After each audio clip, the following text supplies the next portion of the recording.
Жолдан алысыраак четке кайтарсаңыздар малдарыңыздарды. Дорога Балыкчи-Тон-Каракол, длина 220 километров. Именно на ней в последнее время случается большое количество ДТП с участием животных.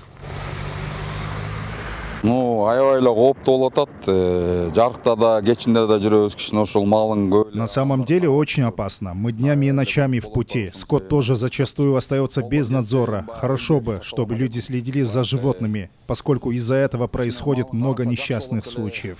Эртеңен эрте чыгабыз рейске. Көрүнбөй калып атат, кечинде кеч келип атабыз, теректен чыга алат. Мы выезжаем рано утром и в дороге вплоть до ночи. А в это время суток, как вы знаете, видимость плохая. Часто животные резко появляются из-за деревьев, к примеру. А мы возим людей, отвечаем за их безопасность. Увы, жители не понимают ответственности. Их скот пасется прямо вдоль трассы. В настоящее время в Иссык-Кульской области зарегистрировано около 260 тысяч голов крупного рогатого скота. С сентября около 80% животных спустилось с летних пастбищ к владельцам. Для проведения разъяснительной работы среди хозяев животных были даны поручения во всех аэльных аймаках. Но это не так просто. В заявлении сотрудников ДПС говорится, что если ДТП с участием крупного рогатого скота зарегистрировано днем, то ответственность должен нести владелец скота.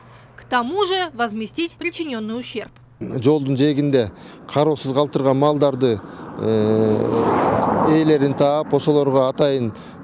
Мы проводим работу по выявлению владельцев безнадзорных животных и наложению на них штрафов, указанных в законе. Затем мы ведем переговоры с Айлык-Мыту, закрываем животных в специальных помещениях и проводим рейды по выявлению владельцев. В таком случае на них налагается штраф 1000 сомов.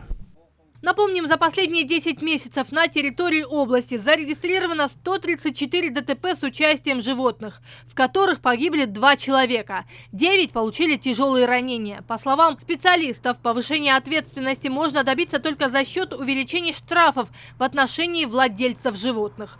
Сейчас этот штраф составляет около 1000 сомов. Надежда Усова, Бегаим Бегалиева, Эдиль Мелисбек, Бакыт Шаимбетов, Алато 24, Иссык-Кульская область.